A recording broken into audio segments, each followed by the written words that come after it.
Welcome, everybody, to the IBGR Summit. This is day 2 of our global launch into the world. This is very exciting to be here with our Down Under on-air talent for honest conversations and straight answers in our growth talks today.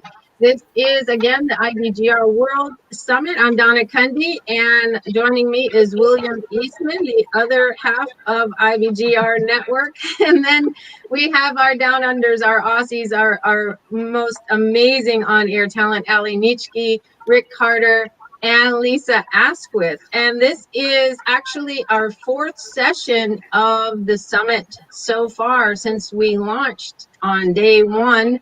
And it's just been amazing, the people that have been showing up, the conversations that have been had, and all the excitement around what is going on in this business community, where we are changing the world of business by connecting the world of business. And Bill, before I turn it over, do you want to say anything? No, I think I like that one-liner. I think that the big issue here, at least for me, is that just the one statistic I keep coming back to is that entrepreneurs, business owners, represent about 5% of the total population of the planet, and yet we employ 57% of the world. 1.9 billion people have a job, they have money to put a roof over their head, eat, take care of their children, create hope for the future. And so we are a significant group of people. The idea of small business does not describe who we are. Yes, so this is not, well, it is about IBGR. This is not about IBGR. So what I'm going to do now is turn it over to Ali, and she's going to really let you get to know our talent from Australia and to get to have some of these honest conversations and straight answers. I'm looking forward to this, Ali. Me too. Thanks, Donna. Well, good morning to everyone. It is a wonderful day to have a wonderful day. So I'm Ali Nitschke. I'm here dialing in from Adelaide, so South Australia, and very excited to be part of the IBGR community and this week's launch summit. It's very exciting, and a huge thank you to Donna and Bill for pulling this together. There has been some monumental work happening behind the scenes, and they are truly exceptional leaders in this space.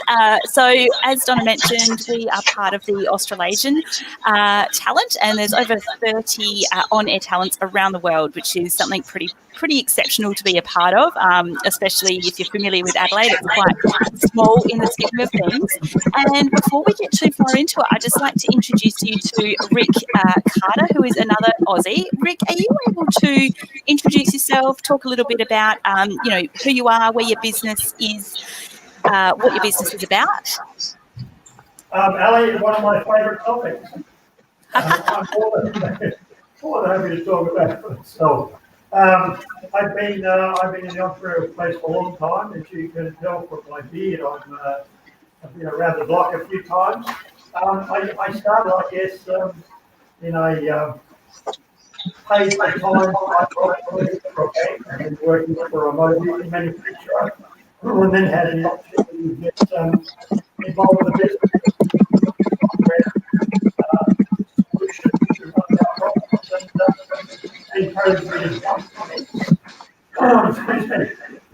Excuse me, so to speak.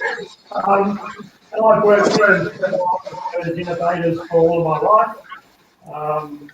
I've been fortunate to work with Olympic sports people, Olympic medalists. So I have an understanding of what it takes to be good, to be great, to be best. I guess my aim these days is to help other people with that. With IBGR, I guess my role, I see it as kind of the cheerleader for starting your own business. I kind of kick it off at why would you do this, and how would you go, and where you go to. So it's really to be the guy that can talk everybody else up, because to me they maybe ideas and to get the foundations, but it's all the rest of you around the world that they need to fill in the gaps and to build that business. So I guess I'm the motivator. Nice. Nice. I'm a big fan of cheerleaders, especially in business. I think it's something that we all need, particularly in those early days. It takes a community and it takes a tribe to help launch you into business, and part of that is having a cheerleader. I'm just getting a little bit of feedback. So can you all just check if you've got any other live stream happening or something like that? And chuck it on mute if you do. And Rick, we're going to come back a little bit to more around, what it is that you do and what you're passionate about and how you help your clients. But I also wanted to introduce you to Lisa Askwith. Lisa, hello. Where are you dialing in from today? So actually, I'm dialing in from Singapore. I'm in Bishan, Singapore, so outside of Australia these days. And I would say I normally travel back regularly, but as you can see with the current climate, that's not quite possible. So it makes it a bit more difficult to come back and enjoy seeing all my clients in Australia. But on the upside, as we all know, with this type of technology, we can keep in contact. So at least that's still open to us, which is great. Yep. And tell me a little bit more about your business and what you do and what you help your clients with. Sure thing. So look, IBGR'S, that's Business and Restructure Specialists.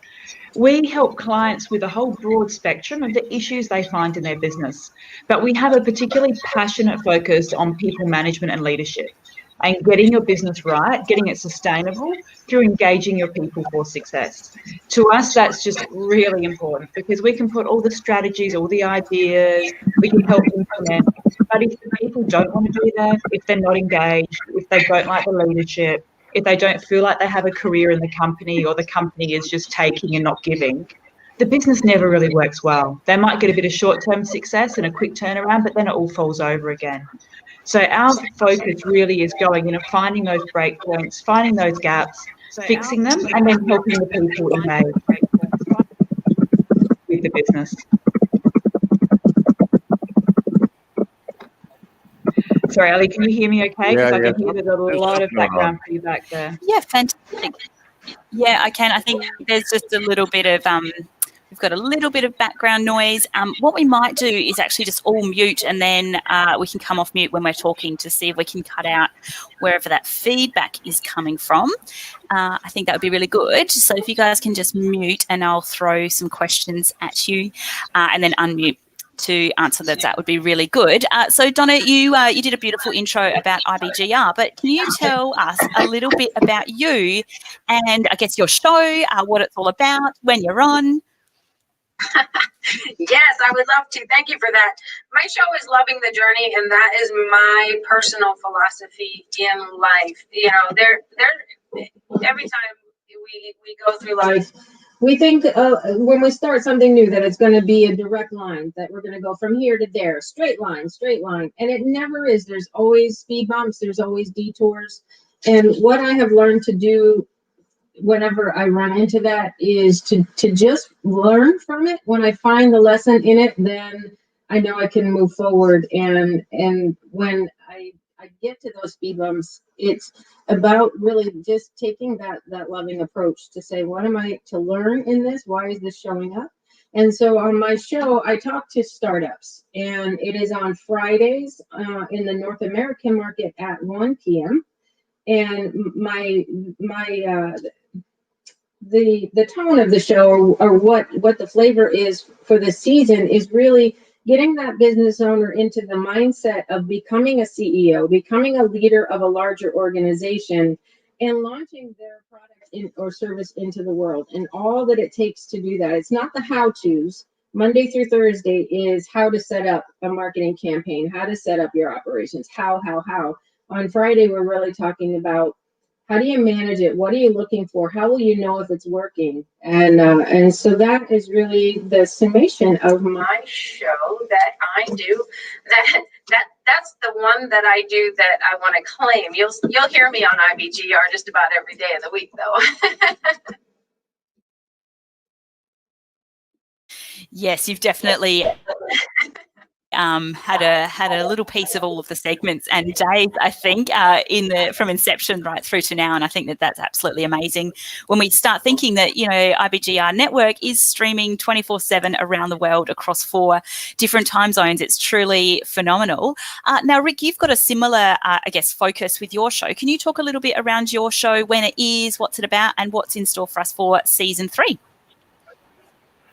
Absolutely, yeah. My focus is very similar to Donna. In fact, I like Donna's comment about enjoying the experience. I'm developing my autobiography, and it's called "Here to Enjoy the Experience." And that line comes from some words I uttered almost 2 years ago when I was diagnosed with an advanced case of prostate cancer. My oncologist said, "Oh, you're fit and healthy and whatever, we're going to throw the kitchen sink at you." And I said, "I know what you guys have got in the kitchen sink, and you're not throwing anything at me. I'm not having any of those chemicals. I'm going to do it my way." And the oncologist said, "But Rick, I'm here to save your life." And I said, "Yeah, doc, and I'm here to enjoy the experience." And that kind of runs through some of the people I want to talk to, because there is a lot of newborn entrepreneurs, if you like, that come out of people who've gone through a trauma. In fact, there is quite a significant research being done about people who have had cancer, have recovered, healed, reversed, whatever, and have gone on to be very strong business owners because they've lost an element of fear, and a lot of people don't start what they should start because they lack the confidence. And I'm here, I guess, to really talk to what I like to call, I'm not the only one that likes to call them, encore entrepreneurs, people who've got a lot of life experience, people who've had successes and failures and want to have another go, or people who've been in a business as an employee for decades and have hated every minute of it, but have had a passion to do something. I try and still them with the "if not now, when? If not me, who?" kind of message. Because these people have got the things that a lot of the startup entrepreneurs don't have. They've got credibility, they've got capital, and they've got connections. And I've done a lot of work over the years with various incubators and accelerators, and you see young people come into there with all these bright ideas, and all they want is money. And that's the hardest commodity to get. If you have all the other things, the money kind of flows. So I'm really reaching out to people who probably have kind of wanted maybe to start a business, but didn't have the confidence. And part of instilling that confidence is to get the message across. There's a bunch of people on this network who can take them through the process. As Donna said, you know, we kind of kick it off on where do you start? And then we work all the way through to how do you do the financials, where you get the money, how do you find your customers, etc. So I guess all the way through season 3, I'm probably going to be referring a lot to other shows on the network where you might go to find the things that you're looking for. So yeah, I guess it's about inspiration. It's about taking the fear out of the process. And as I said, I'm trying to overcome this notion of that procrastination is the issue, when I think it's really confidence to have a go. So every Friday morning, 8 o'clock Sydney time, I'll be there, and I would love to interact with people. I would love them to follow me on Facebook or LinkedIn and Instagram, or send me an email. But engage with the show, because I hope to promise a really good ride. Along the way, I'm going to be interviewing some people who've been in those positions and have gone forward. It's not going to be, for a change, it's not going to be all about me.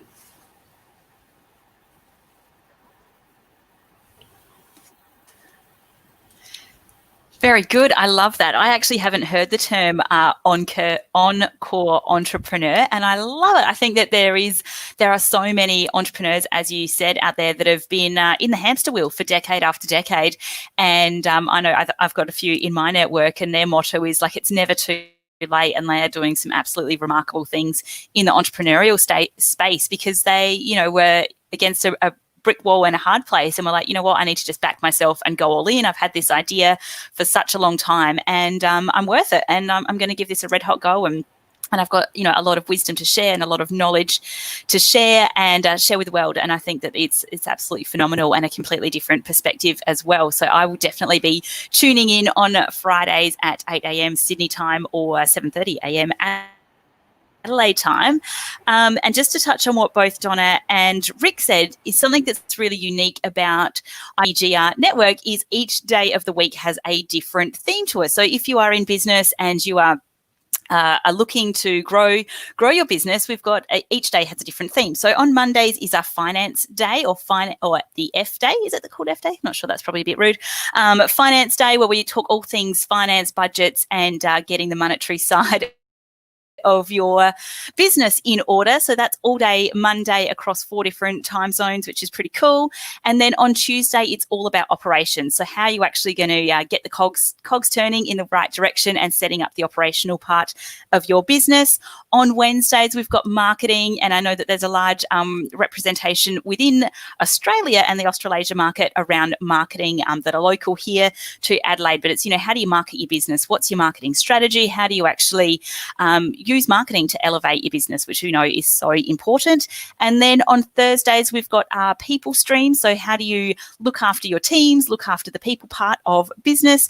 And as Rick and Donna are both in the Friday stream, which is our exec or entrepreneur stream. So, you know, working on the business rather than working in the business and getting your head into that, you know, business owner mentality, exec mentality. So Lisa, you are one of our people on a Thursday. So can you talk a little bit around your show and what's happening for season 3 for you?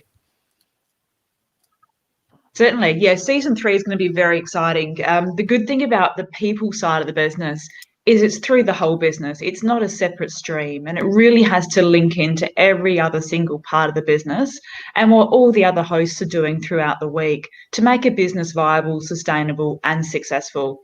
So the people stream, and where I focus, I look at those businesses that have gotten up, they're up and running, they have some revenue coming in, they're pretty excited, they have their teams in place, they have a reasonable structure, and they're really at that level where they now want more. They know they've got that viable business going. So I'm really focusing in on what they should be doing to capitalize on their biggest asset, which is their people. Now, not surprisingly, like many businesses, and Rick and Donna would have found it many times in the past, they have a fantastic idea, they get it up, but they forget half their structure because they're so excited to get out there, get some revenue in the door, and really see a product or a service work. And quite often what I'm doing at the stage 5, where we are in the business growth cycle, is going back a little bit and unpicking it a touch and saying, okay, you've done these great things, but here are some of the gaps that you've missed in managing your people. You know, we've grabbed some people, we've got them in the business. You know, are they now the right people to take your business to the next level? Have we put the right support structures for them if they are? You know, are we giving them things they need to want to stay in your business and not just stay and do a job, but stay and innovate and help be passionate and drive the business forward? So a lot of our topics revolve around, you know, have you looked that little bit deeper? Scratch the surface a touch. Have a look at what your people are getting out of your business as well as what you're getting out of your people. And then let's look at the things we can do, whether it's career planning and career development, whether it's extra training, and it could even be training outside of their current job role, because that's going to keep them more engaged and motivated. They feel like you're actually investing back in them, even if what they're learning is not actually going to help their immediate job. It might be something in the future that they're aiming for. So we have a big look around that. And then some of the structures you put in, everything from your appraisal systems to your induction process, your recruitment process, and then how you maintain your staff and keep them happy right through the employee life cycle. And also then if they do leave, how you can do that in a positive way. There are good reasons for people leaving, and they can really benefit your business two-way. So we go through that full employee life cycle and how it can best benefit your business and your people for success. I love that, and you can see me nodding and smiling along because I'm very passionate about the people part of business, and we work in very similar fields. But I love what you're saying there around, you know, what is it to get the right people in the right jobs and making sure that they're happy at work. And Within my business, joy is one of our highest values here, and I think it's so important to have a really good time at work. We spend a long, long time at work in terms of hours of the day, about a third of our day. So as business owners, we are responsible for setting the tone, setting the culture for the people part of our business, because ultimately their success is our success as a business, and it's going to also flow down to our customers as well. So Bill, I skipped over you before, sorry about that, but if you, and I've only just learned this recently, are you able to give a quick background on how IBGR came to be born, from, you know, when it was an idea to where you are now, and then also expand on your show within the network as well? That would be amazing. Sure, Ali. Thank you very much. Yeah, the quick synopsis of the station is that I had not the idea for the station, but the idea of how to get this information out. Happened many years ago when I was doing economic development work for the United Nations. And it was one of those larks where somebody asked me to go to Africa, and then they told me what they were paying me. And I went, I don't think I can do that. I don't think I can afford it, because I was working doing corporate consulting. But the more I thought about it, it was like, I got to go. There's no way I can pass this up. And I got to Ghana, and I was working, my first time in Africa I was working in Accra, and that I suddenly realized that the people in the room were successful business people in Accra and from other areas, but in Ghana, and that I had more in common with them than I did my own family. So that was kind of one revelation, that we are a different breed of people than the normal. And then number two, not saying we're not normal, I don't think we are, but I'll leave that to others. And then the second thing that hit me was what we were doing in corporate consulting was working, but man, could it work here? And then the question became is, how do you get it here?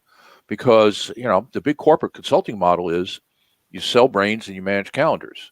And so you sell people for anywhere from $2,000 to $5,000 a day, depending upon volume. And then you just made sure that they were busy 75% of the month. They were billing. And so that's how you built your business. Well, that business here just doesn't work. And so it took me a few years to figure out how to do what we're doing. And it became obvious that radio was the way to go. And we tried terrestrial radio, but you don't have enough bandwidth. You don't have enough reach. We tried it shortwave, but that's a difficult thing to do because it's all atmospheric.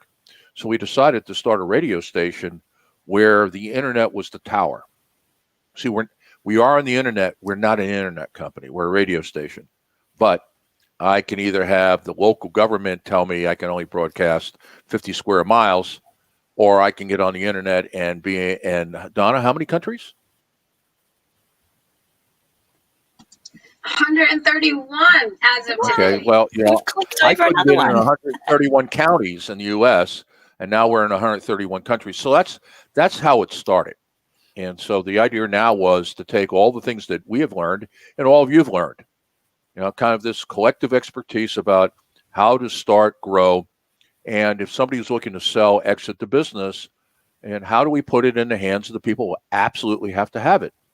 And so that became the radio station. And Donna came into the studio about a year ago when I was running a radio station, and I'm not from the industry. I just happened, that's another story. I was doing a turnaround of a radio station. She came in and we got talking, and she said, I really like this. I said, you want to be on the air? And she's like, yeah. So we wound up co-hosting a show with me by the end of the year. And then when we left and they sold the station, we said, well, why don't we just start an internet company, an internet radio company? So that's how we got here. Yeah, I love that. And I think there's a few things that you touched on just now, which is like the absolute epitome of entrepreneurship is, you know, you had an idea and someone said no, and you go, okay, well, I'll find a better solution to what's currently being offered and what's outside of the standard. And I love that this radio station, internet radio station, has been built on that kind of disruptive thinking. It's like, okay, well, we've got this great idea. Let's find a solution to make it happen. And then the other thing that you just mentioned was how important it is to collaborate in business. And I think this is something that if you've been in the game for a little while, you know the importance of collaboration and partnerships across industry, across different sector. But in those early days, especially when you're starting business, you can have this competitive mindset, which isn't going to get you far. So there's an African proverb that I say, all the time. If you want to go fast, go alone. If you want to go far, go together. And I think that is, IBGR Network is certainly a testament to going far. 131 countries. That's ticked over another one since was it earlier this week. So it is on its way to reach, is there 195, 197 countries? And absolutely.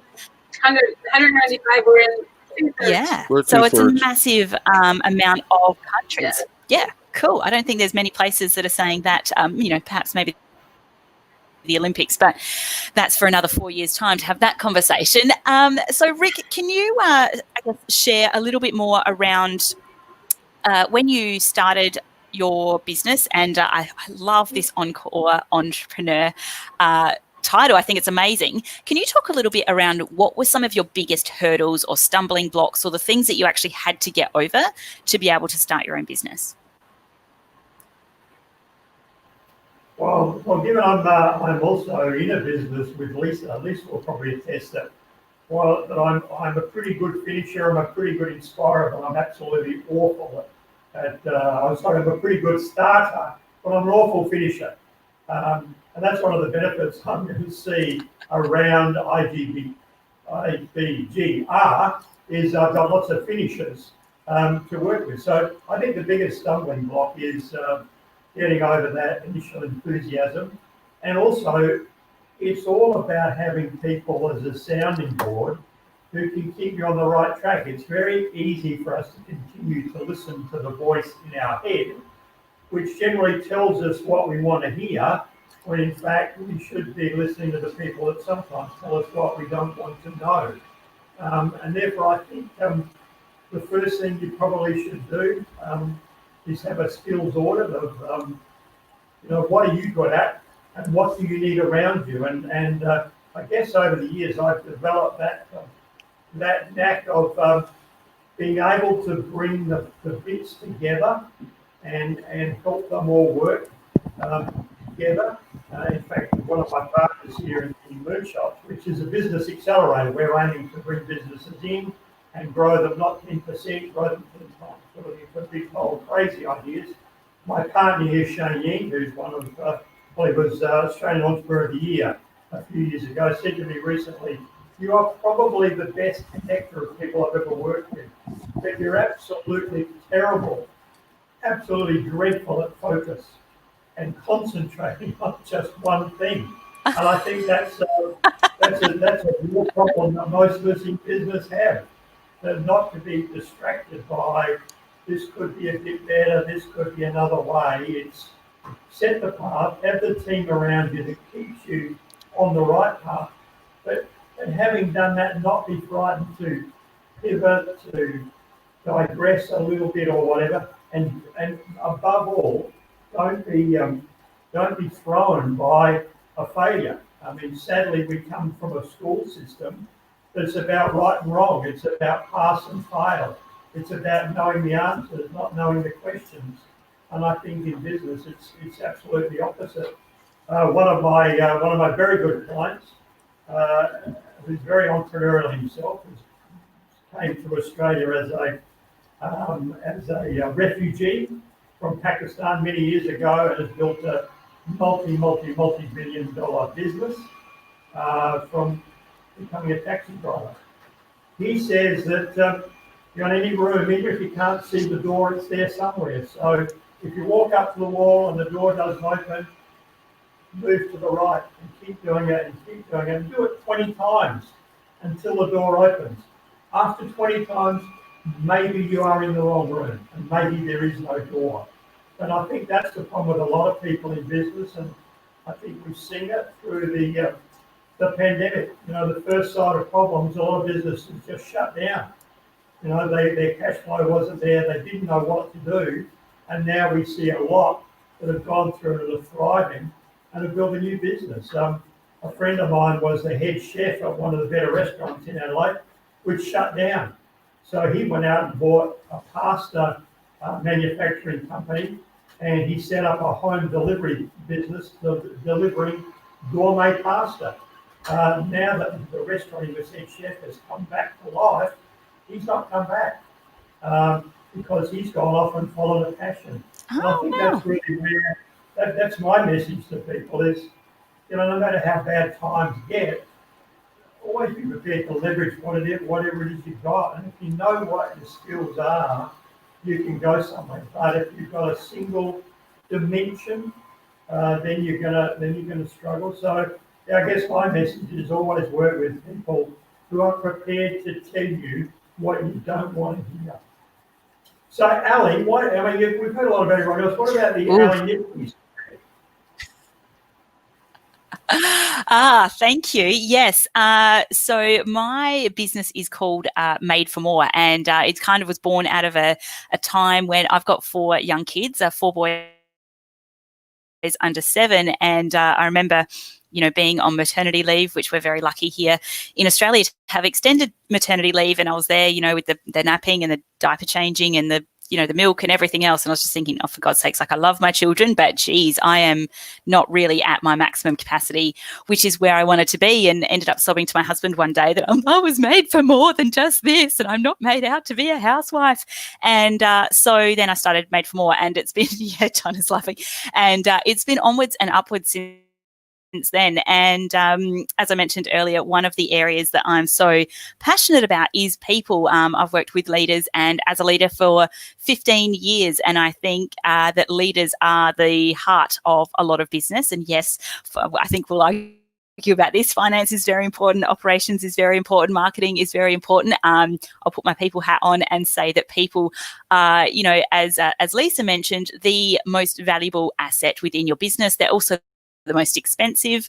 And I think we need to, in terms of getting the best out of people, is really make sure that we are capitalising on that asset that we work so hard to firstly recruit and then train and then retain. And they are more often than not, as our business grows, they are the face of what is our business. So ensuring that we've got our focus in the right places. My show is called Overwhelm to Owning It. It's on Thursdays on our People Day at 8:30 Sydney time.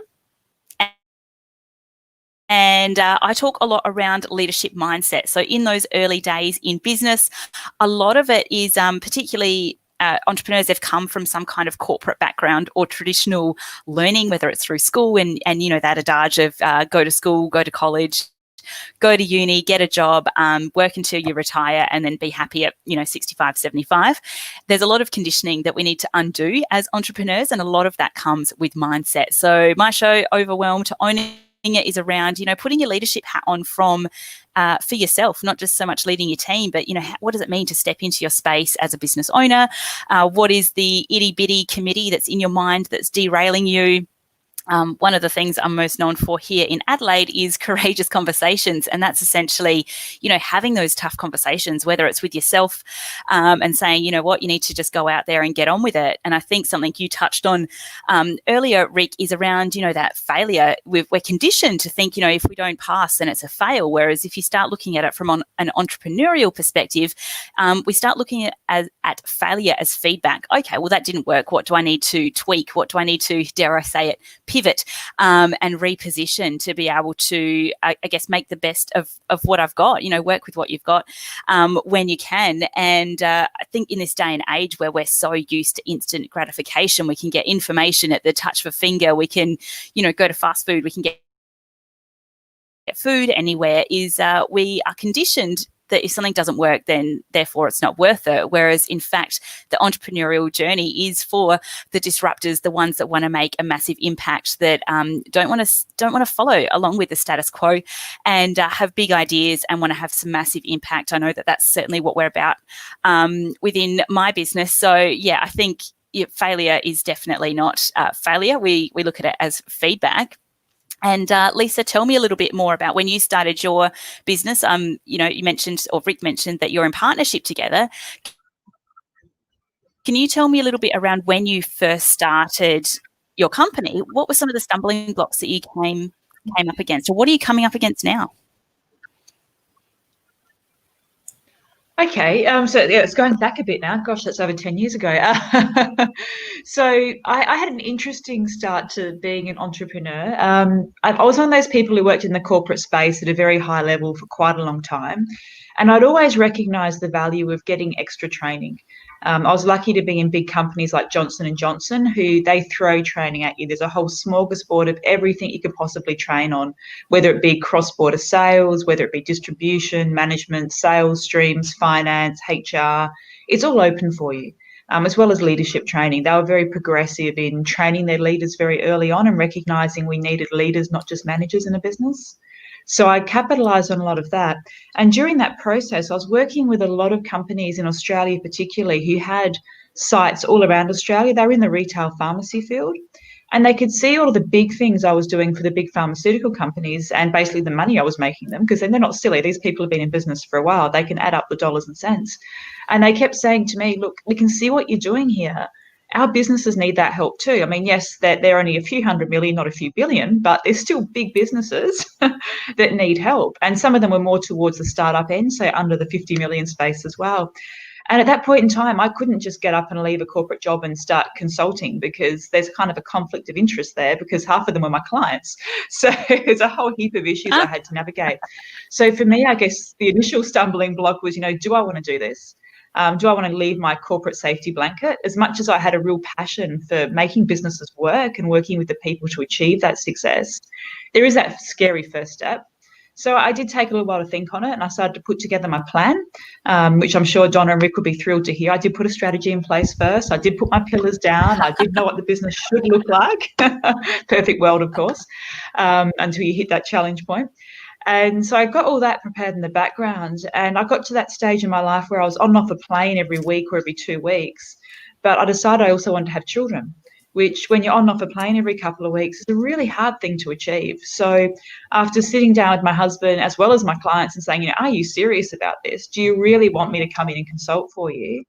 I had my strategy up, my structure up, my costing, all important, of course. I can make some money out of this, up, and went back to my clients and said, look, I'm actually keen to try this.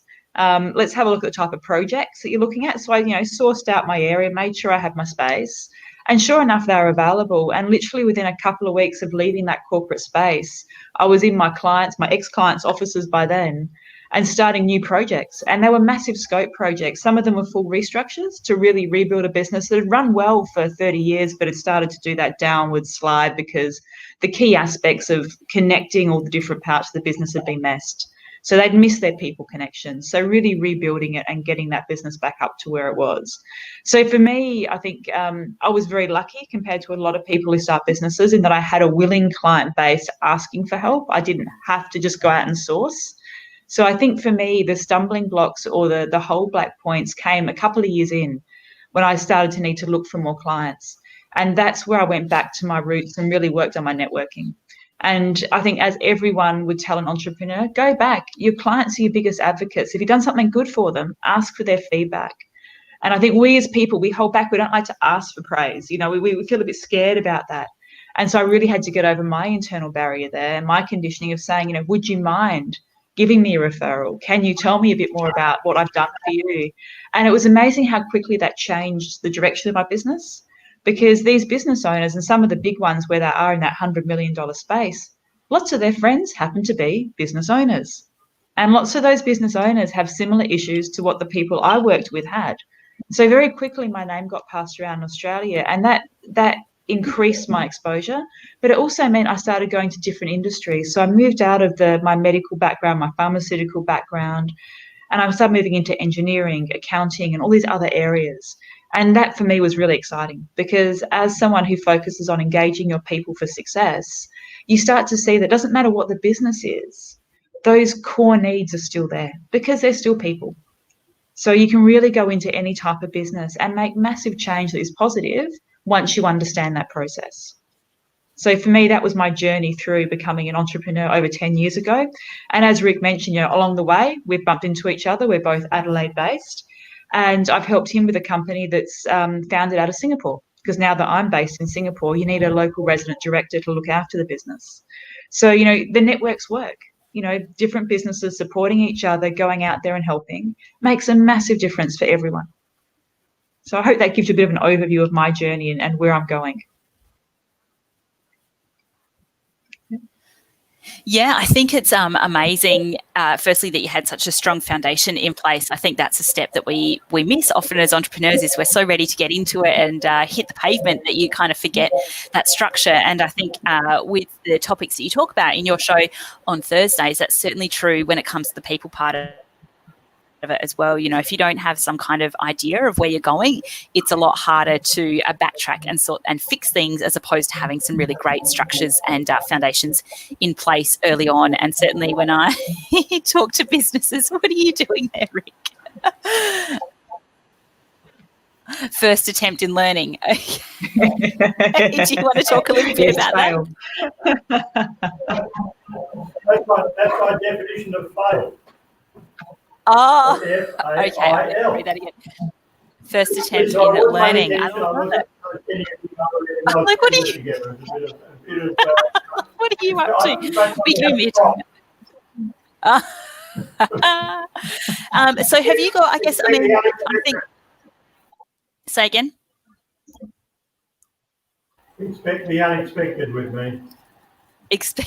Well, I will look out for rogue laptops coming into view anytime soon. I might even do the stand-up comedy show that I premiered in Adelaide during the Fringe. It's called Sit Down, Shut Up, and Don't Listen to Me. And it's about the whole notion of all the way through your life, you are conditioned to sit down, shut up, and listen to the authority figure.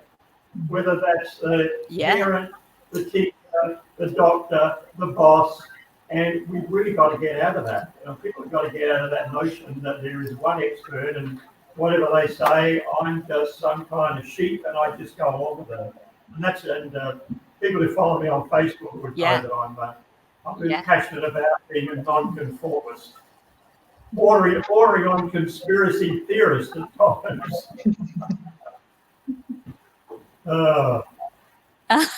I think that's 100% true. Is we don't. I mean, and when you start diving into your entrepreneurial journey, and even as you go, you know, the next level, next stage of your business growth and development, is that we are, instead of adding things, we're continually taking off layers. You know, unpacking all of the conditioning. I work a lot around mindset and how the brain works from a neurological perspective and from a psychological perspective, and it's all of this stuff that we've held onto and kept hold of since our early childhood that, you know, sees us through until we're ready to shake it off. And then that's when the real magic happens, and we start seeing entrepreneurs really hit their stride.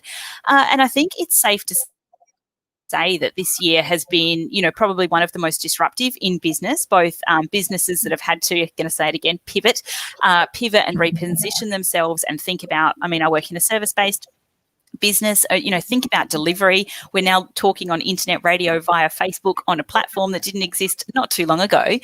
And I think what's really been really interesting about this year is, you know, there's been this resilience that I don't think many people knew they had in them, and how it is that you actually just keep coming back up as business owners. So Donna, are you able to talk a little bit around I guess what this year has meant for you, and what are some of the things that you've done to reposition, stay ahead of the curve, or even just keep up with what's been going on where you are? Yes, thank you. Keep up right now is something I'm really having a hard time doing, managing the back office here at IBGR. But I tell people that when the pandemic happened here in the United States and the government said you're going to stay home and shut down, I said and that's when Bill and I really started ramping up IBGR, and it's really been a haven for me personally. My personal coaching practice, I still have clients within the practice, but that has shifted a lot. I tend to work with a lot of I'm a coach's coach. And a lot of the coaches were having difficulties because they were going into other businesses who were shut down. So there's been a lot of change, but what I love seeing is the true entrepreneurial spirit that comes out of all of this. There is so many amazing ideas that are being birthed out of this pandemic, of this crisis, if you will, that, you know, it's all on which side that you decide to look at it. Is it a crisis? Yeah, there's things going on, but we can all, as entrepreneurs, still pick it up and run with the ball. There's so much opportunity out there. The way I see it. But I'm curious. Absolutely. Since you gave me the mic, I'm curious.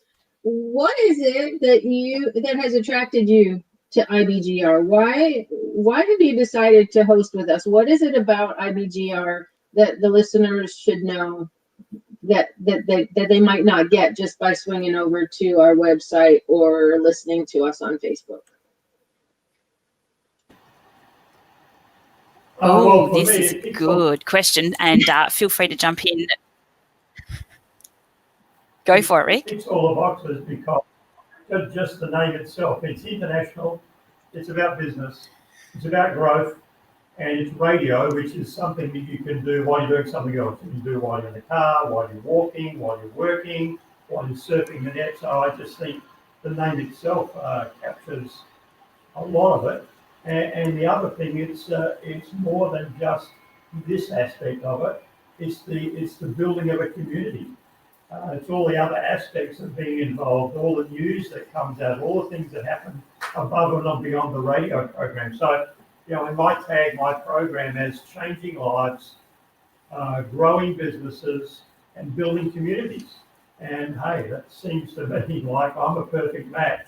You guys, I think that's exactly the page we're all on. Love it. I think you really captured our heart. That's what the mission is. Mm-hmm. Yeah. Ellie, for me, I mean, I'm a huge fan of. Yeah, I'll jump in as well. So I think that I think it's an amazing feat what you guys have pulled off in a very short amount of time. And I mean, I've only been on board for a couple of weeks now, and even just seeing like the rapid rate of change, #agile, as we say, that is going on has been inspiring to see two people bring, you know, literally more than 30 international hosts and talent from around the globe has been amazing. I'll say it once, I'll say it 1,000 times, that I think in business you need to have a cheerleader, as Rick mentioned earlier, but you need to have a community that you can belong to. And often as business owners and entrepreneurs, you'll be surrounded by family who will, and I know this is certainly true for me, you know, how's that little business going, or how's that little side hustle? And no one really takes you as seriously as other people that have actually walked the walk, talked the talk, and been in your shoes and have gone, you know what, you're in the thick of it right now, you are doing really good things, keep going. And a lot of that support comes from community. So I think having the community of commerce that's part of IBGR is invaluable. And I also love global impact. You know, I'm a big believer in big impact, and I think that we all as entrepreneurs have this responsibility to who is it that says that entrepreneurs will be the ones that make the change, not government policy or anything like that, but it will be the ones like us that are passionate about changing something, fixing something, disrupting something, questioning something, and being able to do that at a global level on a global platform with other people from around the world who are on a similar journey. And then the unique part about IBGR is, of course, that the perspective is coming from so many different, I guess, areas. I talk a lot around courageous conversations, you know, flipping the script, or, you know, change where the lens that you're wearing.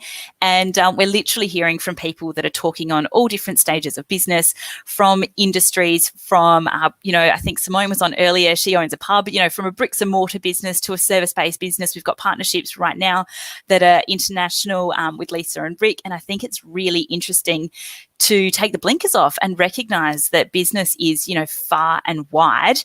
And it's just so interesting to be able to hear from other leaders in business across, you know, so many industries and sectors, to hear what they're doing, how they're doing it, what's working, what's not. Failure is feedback, and be connected with those kind of people and be able to tune in wherever, on the run, at home, wherever it happens to be. Rick, did you want to say something? I just noticed Sajia from Bangladesh tuning in, which is great to see. Two of my favourite people and favourite entrepreneurs in Adelaide are from Bangladesh, and they are the hardest working people I know. And I think Naya was Yeah, Nail was one of our first people to tune into this show this morning. So, hey, that's one of the benefits of this show, linking people up all over the world. And I'll be more than happy if I get some more people from Bangladesh excited, because I've just seen the hard work that this couple has put in building a business, working full time, building a new house, and studying at Carnegie Mellon University, and Zaidul coming away as the outstanding graduate of the year. I have no idea how they do what they do, but if everybody from Bangladesh is like that, bring it on. Yeah, amazing. And I think that's it. You can draw a lot of inspiration and finding people that have role modeled the way that you want to work, whether it's in business, whether it's their attitude, whether it's the fact, I mean, I've been totally inspired by, I think I've mentioned it a few times, the rapid rate that things have happened that I've seen, you know, and I've only been privy to a tiny little portion of it, but it is so inspiring to see when you are passionate about something, the magic that can happen. So Bill, we're talking a little bit around, you know, what it is that IBGR means to us. Can you share what is the vision for IBGR? You know, today or this week is our hard launch, the summit, and also the launch of season 3 around the world across all 4 time zones. So we've got season 3 happening, season 4 I know is happening next year.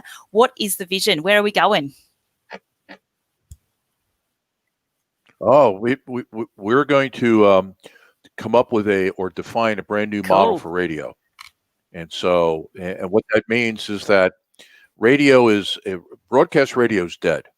And there are a couple companies still making money. For the most part, they don't have a to-profit model. Now I'm talking my OD management background. There's no profit model there, because what they've done for years is that they've syndicated political speech in the United States and automated the stations. Well, you can only have so much political speech, and you can only automate so much. They've squeezed out all the money out of it, and there isn't a next game. And like the local stations around here, they're running like 17 hours of syndication and 7 hours of local. The future of radio is going to go back to local, and it's going to go back to more of a niche market where you've got we could be 5 stations where we split it up and we focus on particular areas in business. I'm not sure that that's the answer, but I could definitely see it. So my vision is we're going to have demand-based programming. I come from lean manufacturing. I'm a lean guy. And the rule of lean is never build anything on spec. If you don't have a customer helping you develop it and you haven't kind of pre-sold it, don't make it. Because then you got the problem. You got to go to marketing. Ali, I got to get a hold of you and go, I got this thing, sell it for me. And you're like, nah, I don't know if I can sell this thing. And so we're going to season 4 is that we're in January. During this season here, we are going to collect data from all of our respective markets and accounts and customers and people who are listening. And they're going to tell us what they want to hear. And we're going to assemble a schedule. And that's what we're going to do in January to March. And it'll be the first true demand-based programming, whether you talk about terrestrial radio, satellite, shortwave, or internet. We will be the first to do it. Yeah, I love that. I love that it's so, I guess it's such a big vision, but it's so doable now, especially with a team behind you that are so passionate and is equally passionate about IBGR and spreading that business love around the globe, and providing advice. You know, there's some amazingly talented people that are involved and spreading that advice so that those entrepreneurs, whatever stage of business they happen to be at, aren't doing it alone. So we are getting close to wrap it up time. Is there anything else that you wanted to share, Bill, about IBGR? Yeah, let me say one more thing is that this is the other business model. I didn't really think about it, Ali, until you brought it up. We're like an open source software company. You know, back 30 years ago, Linus Torvalds built this line of code, and he gave it to the world. And now Linux is everywhere. It's the predominant server software. And if I'm not on this laptop because I need Windows, or you might need Mac, my stuff all runs Linux. We're Linux. All we're doing at IBGR is building the base code so the rest of you can write code on it. That's really the essence of the business model. If we get we get right down to the little pieces of it. You know, the radio thing is more of a bigger model, but the open source is the core of the model. Can I just follow on there with Absolutely. The I'm associated with is about building a media business in China, and that business had the opportunity to buy a terrestrial television station in China with a reach of 400 million people for not a lot of money, and didn't buy it because terrestrial television even in China is dead. People watch TV on their mobile devices, they stream it. And along with what Bill was saying, the structure of that business is down the path of passions. So people will tune into their various passions, take away the term of stations and all the rest of it. And the way each of those stations will be structured, passions I should say, is 1/3 of the content will come from the viewers, the listeners, 1/3 will be provided by the host, and 1/3 will be provided by the, if you like, sponsor. But the sponsor will provide material that's not advertorial. I'll provide material that's interesting. So, Bill, I will share the business plan of that with you. It may be that we can all work together in this wonderful world. I am totally on board with that. Yeah, I don't claim anything other than having thought about it longer than most people. That's about it. I haven't thought of anything else for a couple of decades. And I think that's really I think what you said there, Rick, is it's so important. You know, we want to be able to interact with the listeners across the IBGR network, and there's so many ways that they can do that. They can tune in every day, any hour of the day, and listen to any particular segment.